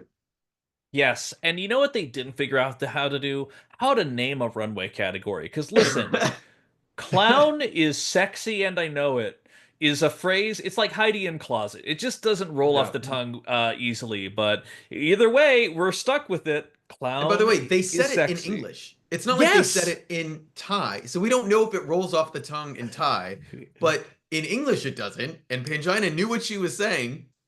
But either way, oh, here Yeah. come the sexy clowns. Let's dive into it. Benze Diva, the saddest balloon clown that you've ever seen. It's the face and personality. She has these sad drawn lips on there, which kind of work, but and obviously her contacts are very much pointed and blazing, but it is okay. It is we've seen better from her. I Siam think is you're a being kind. I I didn't think it was we may not not have great. seen better from her. We've seen worse. Yeah. No, I thought this week, I thought that was not a good look for her. Yeah, Like she no. just had a bad week overall. Well, low key, I didn't like a majority of these looks here, if I'm being fully honest. Oh. Siam was a black and white showgirl clown, except the black and white was like left leg, right leg was black, white, except it was body paint. And the problem with body weight, especially when you're on a stage and especially in front of cameras, you can see the smearing and you can see the actual skin tones underneath. So it just didn't work I altogether. didn't, Siam has been quite good on the runways for the Hmm. entire season, and she hasn't really missed the mark in terms of runways. And I was just like, you are too smart to not real like part of me was like, did she not have the clown outfit and she just took another showgirl outfit she had? Because if she had really thought about it before she left, she would have just done a bodysuit that was half white and half black Yeah. and worn it and then just done the face makeup. It just I mean, when the judges are talking about it when she's walking just on the runway, that's a problem. Yeah. Like she just, yeah, that was bad. Yeah, it was not good. Spicy Sunshine had a kind of a bland topless color clown look. Like it was like clown on the shoulder, clown on the corset and leggings, and then there Yeah. was just the chest was bare and had the X over the nipples, nipple pasties there. It was weird. I didn't particularly enjoy it. It was fine. Godlin was a demon emo clown, kind of like a Chucky or a Has-Been Hotel kind of creature over there. It was I thought that was good. I yeah, thought that was good. it was a little bit one of the more interesting ones I would say that Yeah. happened. But I was yeah I liked it overall. Goddamn motherfucking Frankie Wonga coming out here Oh, with this black and white illustrated paper doll look. Why crown her already? My good. listen, Sasha Velour saw that from her apartment in Brooklyn and just raised a glass of red wine. Yeah, Like that was it was so good. I diva. was like, Yeah. whoa. Like I still need to double check. I don't think Frankie's done a photo shoot of it yet. And Oh. maybe she has, but I was like, that is utterly incredible. Incredible, absolutely incredible. The easy highlight of the night for me, truly, which gets to what happens later, even more insane. ZP, she's in what I would define as a dark harlequin look. It's fine. ZP's given us some really good runways actually so far, so she Yeah. gives a I perfectly fine love that look. look. I Yeah, mean, it looked slick and yeah. polished and really good. Yeah, it was actually, and now that I've seen it with the other things on there, the fact that she went so dark with it in terms of color aesthetic and almost had next so few pops of color was actually much more of a bold choice in the end. So it actually worked out pretty Yeah. good. Nani Safira, she was at a big top, kind of pink and yellow clown look with a tie elephant under her big top skirt, as well as nipple streamer reveals. Very, Jimbo would have loved it. Let Hmm. me tell you, it was fun. It was a little cheap, but it was fun. It Yep. was a good time. And then Gigi Ferocious, it was this kind of pink and black checkerboard look for her clown ensemble. She has a tumble on the runway because at one point the zipper kind of happens on there, and that becomes a plot point for some reason. I Uh, didn't understand and, that at all. Why would the zipper make her, the zipper's on the back. Why did it make right. her trip? Like, I Well, don't, because took off something and then fell on it, oh, and it was yeah. But I don't know what was going on. But either way, the tops are somehow Spicy Sunshine, ZP, and Godlin, and the bottoms are Gigi, Siam, and Benze. And the whole time, like when they announced all the people, like please step forward, and like oh, of course, Frankie Wonga's in the top. Somehow Frankie Wonga is safe, and it just makes absolutely zero sense. Which she had the most laughs in the Snatch Game easily, and one of the best runway looks of the season, and she already has the bar so far up that it's crazy. But it's just like, how is she safe? I It leads don't. to the most questionable judging that's been happening this week and this season, if I'm being honest too. It's just so I inexplicable. I don't know what Pangina would tell us that would make convince us. Like if we were interviewing Pangina and we asked her about this, I don't know what she could say that could convince us that's why Frankie was safe. Right. Like I just don't understand. I don't get it. I get that they want to create suspense that Frankie, that there's competition and Frankie might not, couldn't maybe that doesn't win the season, but this is so silly. Like at least put her high. You don't have to have her win the week. I Right. just thought it was weird. Right. And I think the thing that's even weirder about that is the people they pick for the top. So Spicy Sunshine did a really, really good job. Her runway look was okay. ZP, she did a really comic job. She wasn't featured in the edit a whole lot, but she did Hmm. comedy enough. She's at the top. Sure. Listen, I'll buy it. It's ZP. Godlin, it's interesting because she had the Chucky look. She was doing the backbend. She was really freaking out the judges. They really seemed to be into it. And yet, when it came to talking about the Snatch Game, they didn't have a lot of great things to say about her Snatch Game. No, They said like, "Oh, you started out strong and then it got kind of bland, like it just kind of wasn't there." And it's just like, "Well, then why didn't you put Frankie in this spot?" I don't. It's so confusing. What's going on there to me? The bottoms, however, do make a lot more sense. Yeah, I don't think we even really talked about it, but Gigi Gigi's Rihanna, it was certainly there. the Uh, curse of Rihanna it continues. just Like, listen, if you're gonna do Rihanna or you're gonna do Beyonce, don't. I think is the don't, advice we can give more don't, than anything else. don't. We don't want another Liza, but we No, definitely don't want another Rihanna. for the love of everything that's sweet and holy. Siam being there, it was clear that she during the Snatch Game she was struggling a Mm. little bit. Also, a lot of people were, so I'm not too surprised by I that. actually thought she was definitely in the bottom because of the outfit. I thought the outfit Yes. was like they were just like, no, there's no way you're not low for this. 100%. And then Benze Diva, to her credit, she said, I looked like Marilyn. And if I'm being honest, when it came to the actual Lion Snatch Game, it was a pretty good Marilyn. The problem is that when every single answer you give is diamonds, then really it doesn't have anywhere to go. But she only looked like Marilyn. Right. She wasn't doing anything like Marilyn, and she admitted it and didn't care. And to me, you're telling the producer, send me home. And up till this time, she's been like super Strong, combative, fierce. super like Yeah. wanting to win. And I didn't really understand it. And then I'll let you continue, like when we get to the lip No, sync. please go ahead. We get to the lip sync, and it's between Godland and Benze Diva, and she It's between decides. Gigi Ferocious and Oh, Benze sorry, Diva. Gigi Yes. Frosis, sorry, and Benzi Diva, and Benzi just decides to do this song as a clown, like as a In clown character. Yeah. in character. Which, okay, if it was a ballad, maybe that would have worked, but not for this. Not Like, for Burning for You by Crocte. no. It is an upbeat song. It's a jumpity jump jump. And you could tell like halfway through she changed her mind. She's like, "Oh, I guess I need to do a little bit more than just be like oh my God, who's the queen from season 9 who didn't move? The Oh, UK, Charlie Charlie Hides, Hyde. international She queen. She could be on the international, podcast. yeah, international queen, dual citizenship. Um, I, I just, it was so obvious. It's like, oh, girl, you're going home. Like, I don't. To be honest, I was sort of like, well, Gigi, don't show everything. Right. Like, Save it a little bit, save you it a little know. bit. And It there was no suspense. It was very obvious that, okay, Benzie's going home. And, I don't know if she would have done better in future episodes, but I will say this, she was one of the queens who clearly, especially in the confessional, seemed to be very like, I'm fighting for this. I really want to Mhm. win this. I deserve to Mhm. win this. Maybe slightly delusional, but I But we was love sort our of drag queens with surprised. delusion. That's the thing. Like Love it. I thought she was at least making good TV, which I thought would have been Yeah. reason enough alone to keep her. But instead, the winner is Spicy Sunshine, by the way, Yeah, sorry. of the challenge, and Benze Diva goes home. And it's just so strange too, because like ZP was in the top again, and I still can't get over why Frankie Wonga isn't there, because after making such a strong impression, after doing so well, even on episodes where she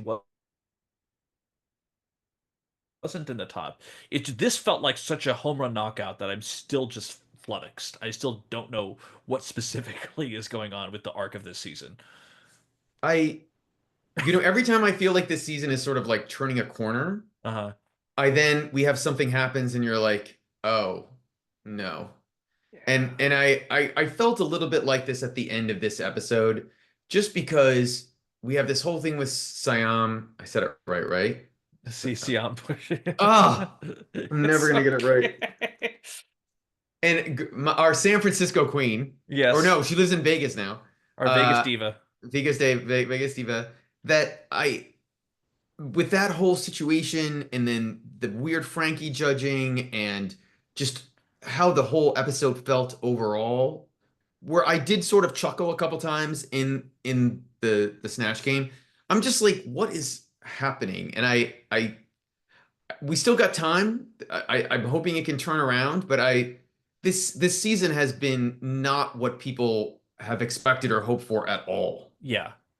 And it's truly is the thing where I feel like whatever production's trying to do in terms of narratives, in terms of that X factor that you get outside of just the challenges, it's just so there's no clear narrative on here. I'm not Mm. getting the storylines that I want, and the one that they try to create here, again, I try to create, the queens just seem to go after Siam. It's just still inexplicable, but we'll see. I am cautious at this point. There's been some fun moments, there's some good moments, but I agree, it hasn't turned around in the way that I was thought, or at least was hoping that it would at this point. So, it is But what it is.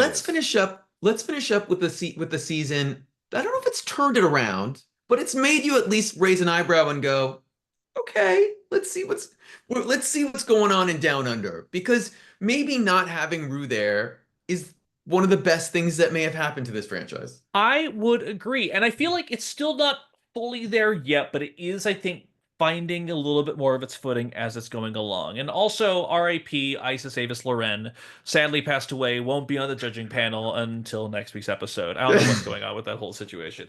But yeah, so we're on episode 3 of Down Under here, and as if clown is sexy and I know it isn't enough. Nope, we can't do Snatch Game. We have to do I'm a celebrity impersonator. Snatch me out of here.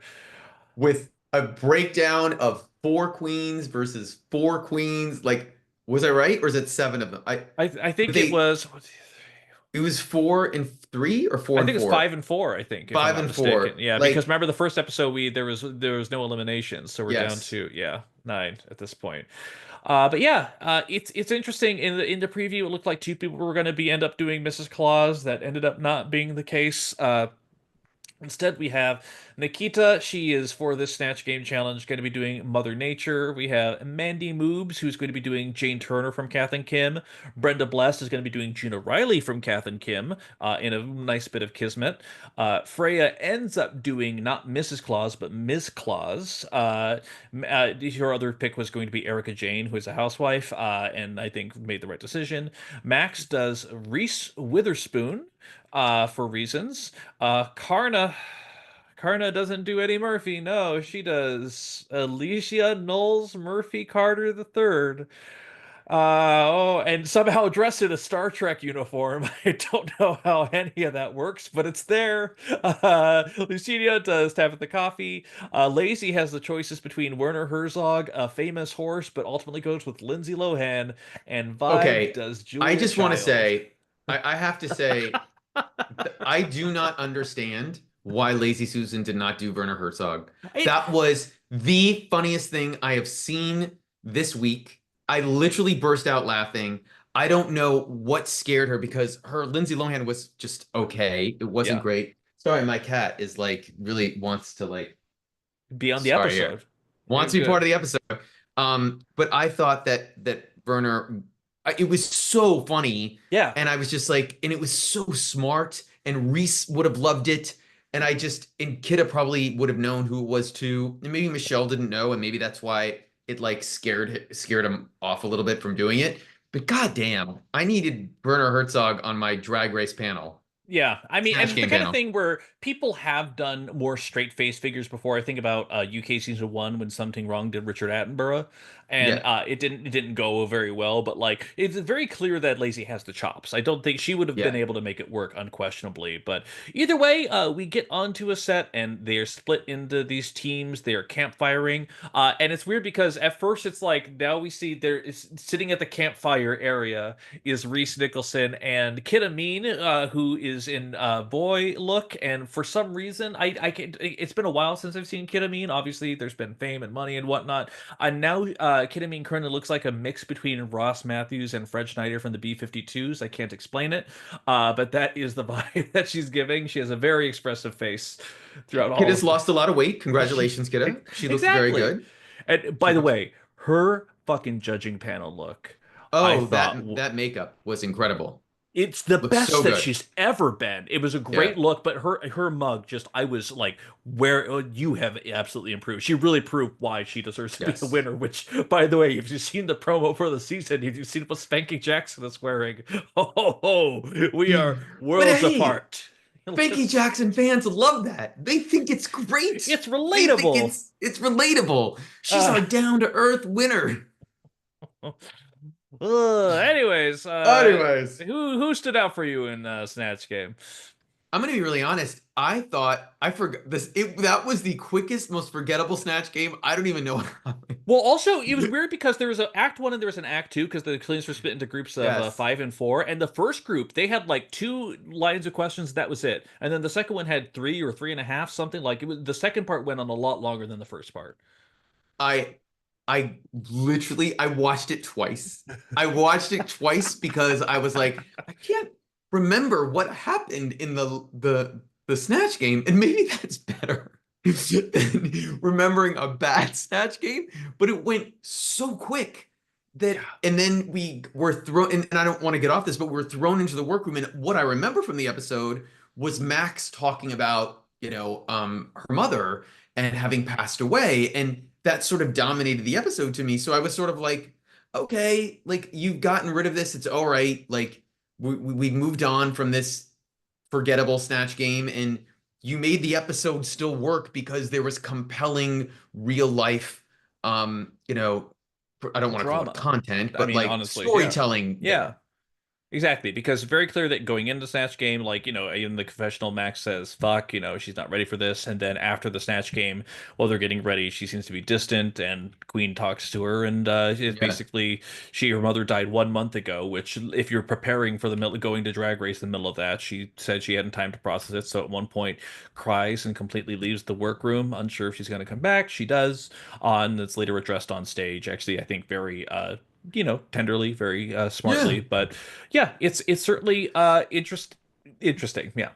But I should ask you, what stood out from you from Snatch Game as someone who probably watched it once and remembers more of it? It was interesting because it's the thing where some queens go into it with too much knowledge on here because, like Nikita, she had this whole thing she's going to do with Mother Nature with microplastics and how she gets sicker over time. But it's the thing where maybe I need to be more of a Kath and Kim fan because I wasn't getting a lot of great jokes out of it too. Because Max's, sorry, Freya's Miss Claus was certainly there. Karna was bobbing as Eddie Murphy. Lucinia's Tabitha Coffee was a more of an interesting thing. I saw more of a comedic side to her, which I enjoyed. Vibes Julia Child. Listen, we've seen Julia Child impersonations before. She did it better than Milk, but that's still not the highest bar I could say. Didn't I think wasn't Davina DeCampo also did it on her season, if I'm not mistaken? Or am I Oh, I wrong? have to look it up. I don't know if she did. Exactly. I And Lacey's monster mouth Lindsay Lohan. I wish it was funnier. It did get a chuckle, but it wasn't. Didn't knock me out. and I did chuckle actually at the at Tabitha Yeah. at her Tabitha. I thought that was quite good. Yeah, it was interesting too because actually I thought Mandy Moobs actually kind of really gave more of a character as she did a little bit more versatile improv than I was expecting, Yeah. which I thought was a nice vibe. But hey, we get past the Snatch Game, we get onto it, and the category is clown sexy, and I know it. I'm kidding. No, it is Queen of the Desserts as this time here. Once again, in the 2024, so many dessert-themed runways, which I think also goes with España and Mexico both doing fair-themed runways, which led to a lot of people ultimately dressing like desserts as well. So just lots of food this year. And I do have to say credit due where it's deserved. This I thought was actually quite a very good overall runway except for one queen. I thought it showed it for Down Under. It was a very good runway. Absolutely. In fact, let's dive into it right now. Vibe, she's wearing a puffy wedding dress with rosettes. That's kind of shapeless. And it's weird because Vibe has been giving moderately good looks throughout, so it just kind of felt a little not up to her level, which I was a little surprised by. Max, oh, she did whipped cream, bra, and panties. Oh, yeah, that's you certainly do that. Oh, you're showing off your Although body wait, again. Great. we do need to say there Oh, is another part of this outfit that did not fit on the plane to New Zealand, where she was supposed to actually be in a gigantic, they built it and made it, she's posted it, piece of cake, and they just couldn't get it to fit. So if they'd shot it in Australia, she could have had it there. But um she was supposed to come out of the cake in that that outfit. outfit. So it That was so the part one of the 2 for 1 was not there. That would So have I would that give her a certainly would little have bit of a helped. pass. Yeah, it would Okay, have helped. yeah. But sometimes, but we got what we got on the Got what we television, got. certainly. Freya comes out. She's in a chocolate dipped churro dress, which just read as basic to me. It didn't Oh, have as much impact. Greg disagrees. I liked it. Yeah, I thought it was slick and good, and like I didn't dislike it. I thought it was good. yeah. Lazy Susan comes out in a Lazy Susan. Again crown it already at this point. It was a fun dress. It was a little bit more basic than what she's had before, but the actual fact that it spun around completely, I think on bearings was a really good innovation. I thought it was really cool. I could not forgive the white panty underneath. I I even for her, I was sort of shocked. Like I was Yeah, surprised she just didn't make it the same print color as the as the top. table. Yeah, But I guess in her mind, she's like, no, it's the table, but your table's also your corset. Like, why would you right. not keep it going? So I was sort of surprised. And she had a little thing, like a piece of candy or something, like, Yeah, and I couldn't really, it didn't really read on television, yeah. but I did love that it spinned around and there was detail on every piece that was on the table. Like, that was impressive. Yeah. Yeah, it was a thing where she still is going to be lazy. Listen, she was safe this week, and I think it was Yeah. actually very fair too. She's still giving Yes. it to you most of these She balls. would have won if she'd done Werner Herzog, though. Yeah, I mean, Very- call it what it is. Yes. Karna, she's a Filipino fried donut twist. I feel like we've seen similar. It was fine I thought for her it was great. for I her. thought actually it Yeah, looked really good. I was like, oh wow. And so yeah, I actually thought I liked her run. I thought again, this runway sort of worked for me this week. Outside yeah. of we're almost there. We're almost there. Then there's Nikita with a dessert Yeah. headpiece. And a floof dress. Again, this is one of those ones where we pass the test of if I saw a photo of this, would I be able to guess that it's a dessert runway? The answer is no. It is the top. Nope. The headpiece is the closest thing you can get there because the rest of it with this layers, it's trying to be a melting ice cream thing, and it's too fashion to be interpreted as anything else. It just She doesn't took a work. dress out of her closet or one of her fellow queens' closet and said, "Can this pass?" And I get it. You do what you can. You're like trying to Right. get as many looks as possible. She's like, "Can this pass as a dessert?" Like she tried to sell it. I get She it. She's did. like, it's avant-garde, whatever. But it was the only one out of all of them that didn't give dessert at all. Absolutely. And to the other one, I had difficulty with Mandy Moob's outfit because she went as licorice. And the thing is that when I saw the outfit, this incredibly well designed, extremely colorful, potent look, it read as Club Kid latex. It didn't read as licorice to me, but the judges seemed to fully disagree and Mhm. absolutely got what it was going for. It is a specific Australian candy that looks like that. That's why they all knew what it is. It's a cultural reference that 100% works there. That's why they knew it, and that's why Michelle liked it because she's had the candy, and that's why she said when you came around, I knew exactly what you were. So again, it's just us not having that candy available. It would be like, maybe someone from the UK or France, if Lolita Banana had done a candy from Mexico that maybe we've seen in the US, but in France they've never seen, sort of thing. If someone from the UK dressed as a Cornetto and that may not Yep. have read completely right, that very very very fair point. It was still, I mean, even if I didn't get the reference right away, it was still a very good look and also one of the best things you've seen Mandy wear so And far, she made easy. it herself in a Yeah, day. Like she should have lied. yeah. Even if she lied and she made it in 2 days, saying it like say 2 days, I still would have been impressed. Like Yeah. stunning. And then, she was been in the bottom twice already, but she already did pretty okay in Snatch Game. When Lucina came out in this pancake hat Oh, dripping look on here, oh, I'm like, oh, God damn it! I knew you were good. I knew it see, in I told reading you. it. I I knew was it. I was the one in the first episode. Like, there's something There's about something her. about her. There's Exactly. Well, something even about her her. mug from the grid, I'm like, oh, there's something. Oh my God. I was just so happy to see her. She was relieved to be safe finally. But that Yes. look, I'm just like, oh God damn it. Good. So I was good. so happy inside. Like she's like, because she's been in the bottom the first twice, I couldn't necessarily throw my weight behind. But now that she's like stepping up a little bit, I'm like, yes, give it hell, girl. So yeah, I was very excited by that. So hey, And then wait, did we talk about Brenda's terrible cowboy ice cream look? oh my God, I completely missed. I completely missed Brenda Because Brenda that as was the my popsicle second note ice of the cream episode. cowboy. That was Oh my second yes. note of the episode because I hated that. Like Speaking that of was cultural references that are, you got to be there. Listen, I may not get it, but I knew exactly what it was. It was certainly an ice cream cowboy in blue makeup with a yellow mustache. That is assured with a giant and popsicle stick. listen, I'm glad that that's the Australian Dairy Queen reference or whatever it is, but Yeah. dear God, that was terrible. Like just not But you just couldn't tell the not judges. You couldn't tell the nope. judges who put Brenda and Vibe and Mandy in the top three.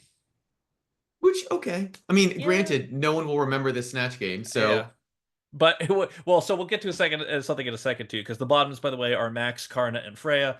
And which, by the sorry, not way, even judging from the Snatch Game and their outfits, that made sense. Like those were the three bottom ones. Max bombed the Snatch Game. She was not very good. And we already talked about how oh my gosh, why am I Karna. forgetting her name? Hold on. No, it was Nikita. Sorry, it's a Max Karna and Nikita. My apologies, not Freya running. Yes, it was hold on. Karna, like being in the bottom. Um and she was terrible in her Eddie Murphy, like whatever that thing was. So the Whatever it bottoms was. made whatever that, so it made sense. By the way, I guess Karna did a viewing party and said that she thought she had done that character for her nieces and nephews, and they all thought it was hilarious. So that's why she was so confident about it. She thought it was going to work and was shocked when she was in the bottom. Yeah. And listen, it's the thing where I get it, but hey, Trixie Mattel thought her Rue impression was going to be good in front of Rue, Yep. and what do you know? Although it was interesting because as soon as the Queens got into the workroom afterwards, after the critiques, they said we broke the shitty Snatch Game run, which first off, telling on yourself, and secondly. I could maybe agree with that. Yeah, I wouldn't call it a good Snatch Game, but it was certainly not garbage. Sure. It was. I'll give them that.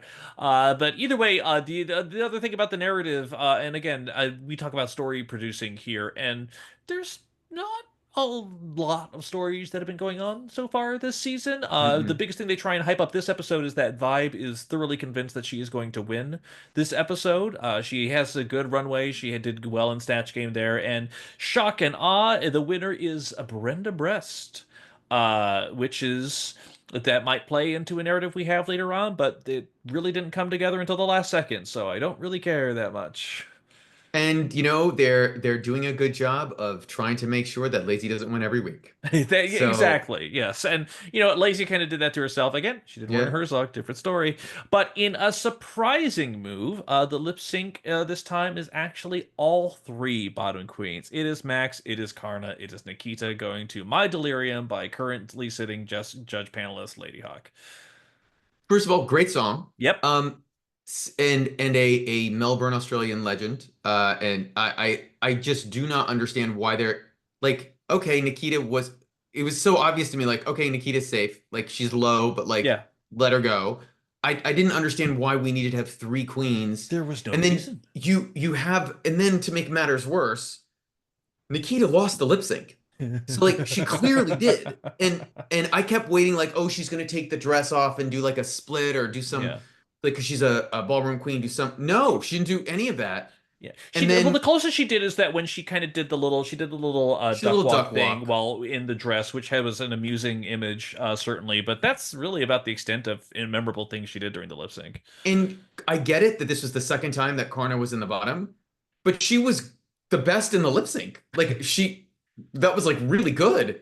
And then she goes home and I was like, Max was sort of in the middle to me, like either way. I just didn't again, some weird production choices here, like to put them all three there. I did not understand why you would do this. Yeah. It very much felt pushed by production again. Yeah. Like you can maybe say Karna was a little bit unfocused certainly when she was doing all her stunts and tricks and whatnot, but I don't know, Yeah. it just kind of whole it just felt odd. It didn't need to be at the bottom three in the first place. And they should have given it to Frankie Wonga again. We keep talking about it, but yeah, it was overall again.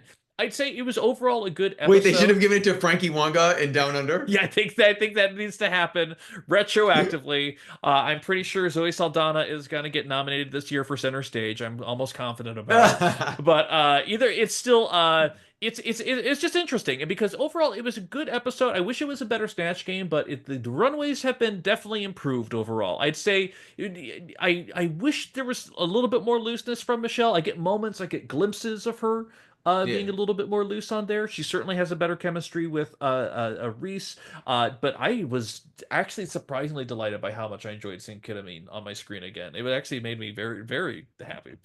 I thought Kiddo was fine. Yeah. I thought that Michelle was great in the workroom. Hmm. And I thought that again, Reese just feels like unburdened now. Like Yeah. that without the pressure of Rue there, Reese can really sort of like have fun and sort of go into it more than maybe not that he hadn't in the past, Right. but I remember so many episodes of Down Under thinking like Reese seems very quiet for a comedian. Hmm. And I He seems don't think very, that very, very restrained, not let off his leash exactly. And and I didn't yeah. I was just gonna say I don't feel that this season and I like that. Yeah, he certainly has been getting more crude with his jokes, and I think that's Mm. the kind of thing where Michelle, I think, has appreciated that more than anything else. So hopefully it continues. So yeah, enjoying it overall. Carnivore goes home. We'll see what happens, but it's down to 8 now. But yeah, I'm enjoying the season more than I have.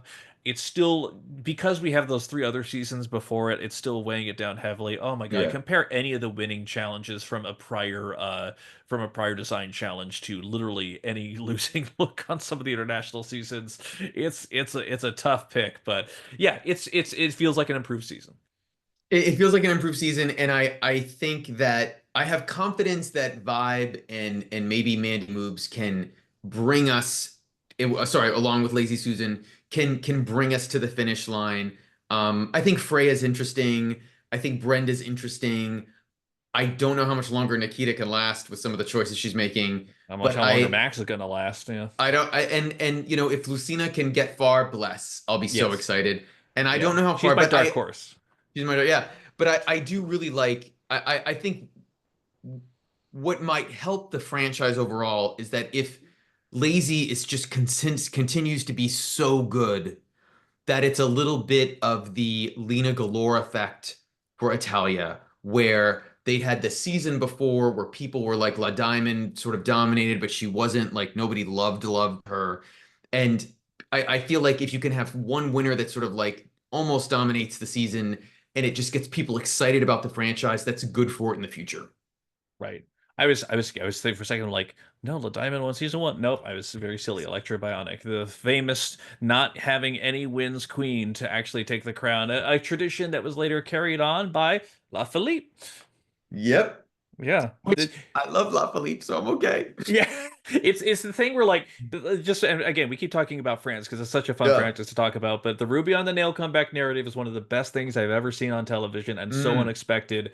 But I was so focused on Ruby on the Nail that I had to keep watching, going back to that finale lip sync to realize just how stupid and how brilliant Le Philippe's dress reveals were in that so last good. one. It is incredible. Look it up and actually look up the season 2 and season 3 finale lip syncs because for France because they are incredible, especially in front of the live audience. It's just Look next level up Le stuff. Philippe's musical number. That song is fucking awesome. I love that. Yes. East Vest. It's so good. Yeah.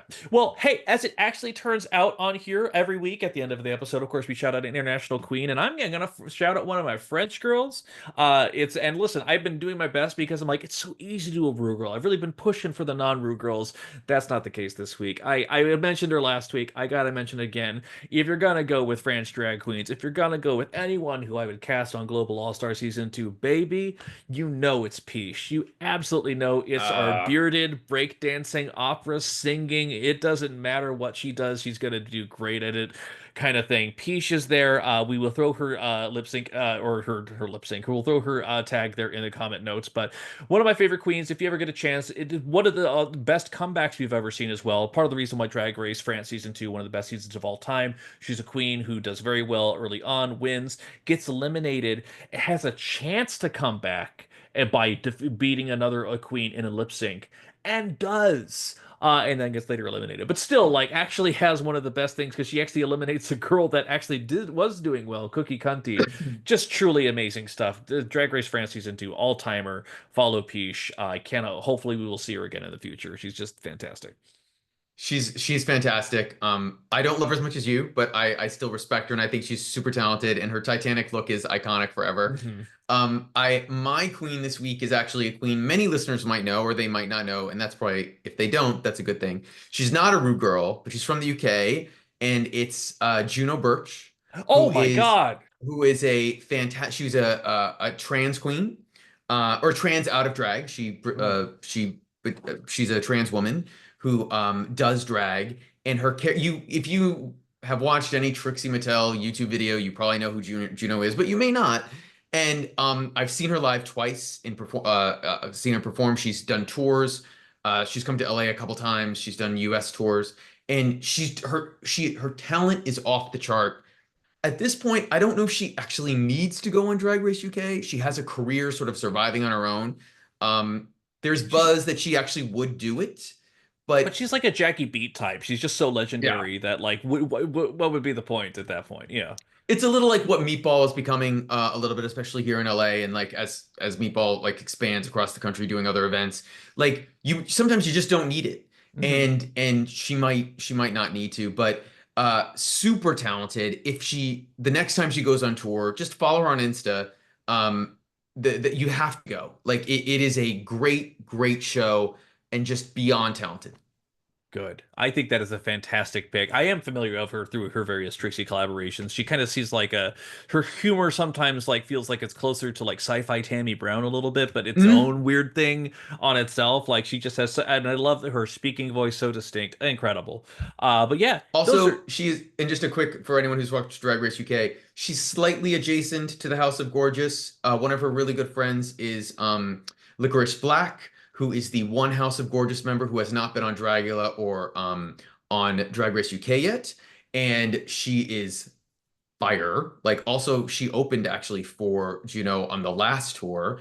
And so she's more drag race adjacent than she sort of portrays in the UK. So you never know what's going to happen with Juno. I feel like she could walk into the workroom as like a guest of Rue Oh or my something God, yes. She as she could for a truly be the challenge. Love Connie of the UK. She 100% she could be the Love Connie, which is actually a great idea. If you're listening, UK producers, you should bring her on. Yeah, just saying, just putting that out there. Hey, while we're Yep. talking about stuff, this is nothing to do with anything. I'm just gonna toss this out here as a button at the end. I haven't watched the show too much, so I can't really say anything, but all I'm hearing right now is that people do not like season 6 of Dragula. People seem to be really not fucking with it pretty hard. Are you Oh, hearing that too? not at all. Okay. Although what just happened this week is someone at Amazon posted the next two episodes up completely before they were supposed to go up. So there were only three episodes left. And now, if you were a fan and you bought the Amazon package or were logging in, they were still up there as of yesterday, Oh and my they're not on Shutter. God. Oh my But God. but everyone now knows who the top three is if you want to. And it's just like this has happened before with I feel bad for the Boulets. Yeah, And it's just wild. It's just sort of crazy. I actually think I have not heard this negative.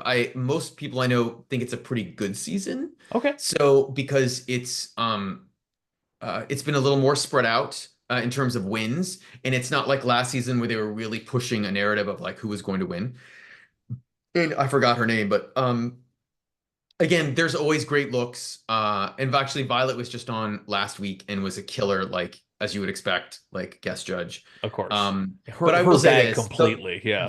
the one thing about Dragula that Drag Race fans would get frustrated is they spend way too much time in the workroom, and it just drags the like they can't figure out a way to fill the hour outside of that, and that's a problem. But anyway, Yeah. Dragula is another show. We don't do that podcast. Exactly. And hey, that's for our spin-off podcast, Worldwide Black Tea. If you Yes. need that pitch black like the goth tears, no. But in the meantime, before we do any other spin-offs, though, you can always reach us with corrections about this podcast here at worldwideteapodcast@gmail.com. But until then, we will catch you next week. Thank you as always, Greg. Appreciate you. Yes, and before we go really quickly, just a reminder, we are not just on Spotify. We are on YouTube and we are now on iTunes. So if Yes. you prefer to listen to your podcasts on Apple Podcasts, you can now listen there. Yeah. Please listen. Tell your friends. Yes, listen, tell your friends, or look at on YouTube and catch our beautiful faces. Either way, one of us could win a face challenge. Certainly, maybe, potentially. We'll see. Sure. Either way, why not? And if you disagree, worldwidetpodcast@gmail.com. Either way, thank you so much, everybody. We will catch you next week. Take care and goodbye. Let the music play, as some would say. Let the music play. All right, take care.